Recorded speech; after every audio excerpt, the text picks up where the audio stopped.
안녕하세요. 전업투자자 복리입니다. 오늘도 모두 매매 잘 하셨는지 모르겠네요. 변동성이 너무 커지고 있는 시장이기도 하고, 쏠림 현상, 어떤 그 당일날 올라가는 특정 섹터에 대한 쏠림 현상도 그 어느 때보다 큰 것 같습니다. 그래서 오늘은 미국 증시 추가 하락 가능성, 그리고 왜 하락하는지, 어떤 지표를 봐야 하는지에 대해 설명을 드리도록 하겠습니다. 일단 일본하고 중국이 미국 국채 최다 보유국인 거는 뭐 다 아실 겁니다. 다만 중국은 미국 국채를 매도하고 금을 사모으고 있고, 일본 같은 경우에 무제한 양적 완화를 의미하는 YCC를 조정함에 따라서 미국 10년물 국채 금리가 0.5%를 지금 넘어서 막 상승하고 있죠. 이렇게 되면 미국에 투자된 일본계 자금이 다시 본국으로 돌아가기 때문에 그러면 채권을 매도하겠죠. 그래서 채권 시장에 문제가 온다 해서 한번 출렁였는데 이틀 전에는 신용평가사 피치가 미국 신용등급을 한 단계 내리면서 이렇게 되면 신용도가 떨어지니까 국채를 매도하려는 그게 나올 수 있죠. 그렇게 해서 결국 채권 시장이 문제가 되겠습니다. 그러다 보니까 기준이 되는 미국 10년물 국채 금리가 갑자기 그 YCC 조정할 때 요만큼 올랐는데 그 후에 피치 발표 이후에 계속 상승해서 지금 일봉상으로 보면 계속 오름 추세에 있습니다. 그래서 이 국채 금리가 다시 내려온다는 것은 미 정부가 이거를 해소할 만한 이제 뭐 대책을 마련했다는 게 되겠고, 그게 아니라면 미국 국채 매도가 강화되면서 이 국채 금리가 계속 올라갈 겁니다. 이렇게 되면 시장은 약세를 보일 수밖에 없다. 일단 이렇게 이해하시면 될 것 같습니다. 미국 국채 금리가 지금 10년물이 4.151인데요. 보통 4%를 넘어가면 시장이 조정이 왔었습니다. 그리고 8월은 통상적으로 역사적으로 조금 그 증시 상승률이 좀 낮은 달이죠. 8, 9월이 특히. 그리고 1월에서 7월부터 증시가 올랐기 때문에 조정 가능성을 좀 열어두는 게 좋아 보입니다. 이거는 저희 두 가지 변수는 저도 예상하지 못한 변수였고요. 저는 물가 이슈를 가장 중요하게 봤는데 뜻하지 않은 두 가지가 나왔습니다. 미국은 이제 돈을 찍어내야 예산을 만드는데 미국 금융사가 사기도 어려운 게 지금 미국 채권의 기초자산으로 가진 금융사가 되게 많아요. 안전하다고. 근데 지금 금리가 막 치솟으면서 채권 가격이 폭락했죠. 그래서 작년에 실리콘밸리 뱅크도 망했고 그래서 이걸 사줄 수 있는 사람이 있을까?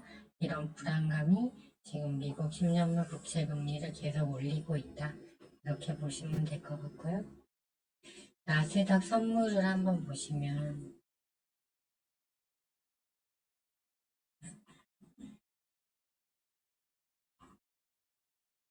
지금 현재 나스닥 선물을 한번 볼게요. 예, 이거죠. 나스닥 100 퓨처스. 네. 하단의 지지라인을 그어보면 지금 여기 자리인 게 확인이 돼요. 근데 이번 하락을 할 때 기준이 되는 15,560포인트가 어제 깨져버렸는데 오늘 이거를 돌리지 못하는 흐름이잖아요. 이렇게 되면 이 지지선이 일단 무너졌다고 보는 게 맞고요.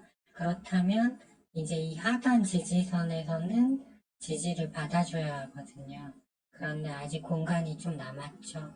그래서 오늘 이제 추가적으로 좀 하락이 나올 수도 있겠고, 이제 이 지지 라인에서 지지를 받냐 못 받냐가 중요합니다. 왜 그러냐면 2023년 1월 6일에 시작된 이 하단 추세 라인은 3월 13일에 딱 한 번 장중에 깨졌다, 한 번 하루 깨졌다가 다시 회복된 바가 있거든요. 그렇기 때문에 매우 중요한 라인이라고 보시면 되겠습니다.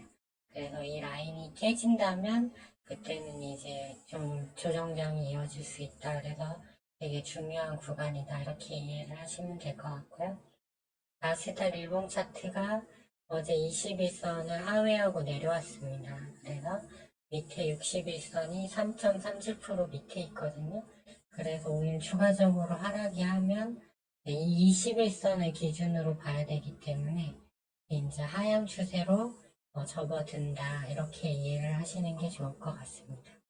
그래서 지금 외국인 코스피 순매수 금액도 적고 그 아래 위로 막 그 선물도 막 샀다, 조 단위로 샀다 팔았다 하는 이런 현상이 나오는 것 같아요. 오늘장을 보시면 막판에 반도체주들이 하락하다 좀 반등을 했고요. 그 다음에 초전도체 관련주들이 상승을 했지만 시간에서 급락을 다 했습니다. 하한가를 다 갔죠.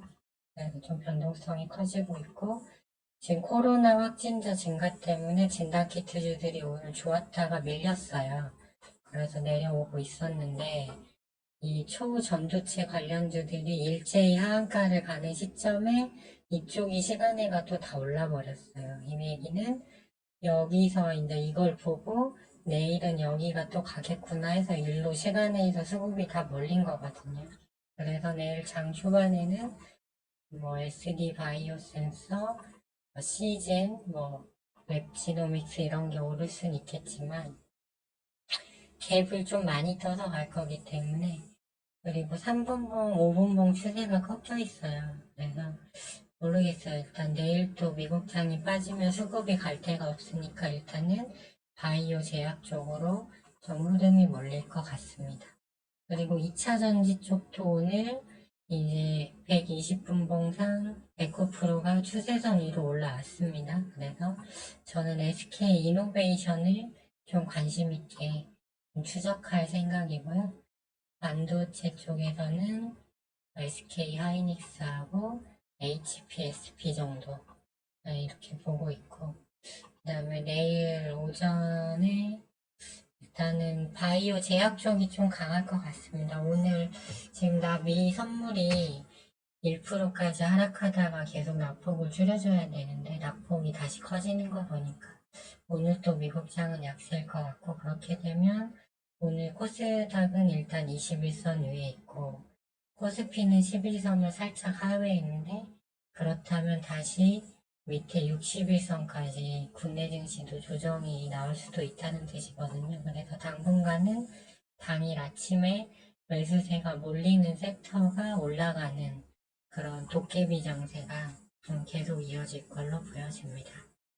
일단은 지금 모니터 할 거는 국채금리 10년물이 언제 하락으로 꺾이냐를 잘 보셔야 할 것 같아요. 10년물 국채금리가 꺾이는 시점이 이제 증시가 다시 반등이 나오는 시점이다. 이렇게 이해하셔도 큰 무리는 없어 보입니다. 네, 오늘장도 모두 수고 많으셨고요. 저는 내일 영상을 가지고 다시 찾아뵙도록 하겠습니다.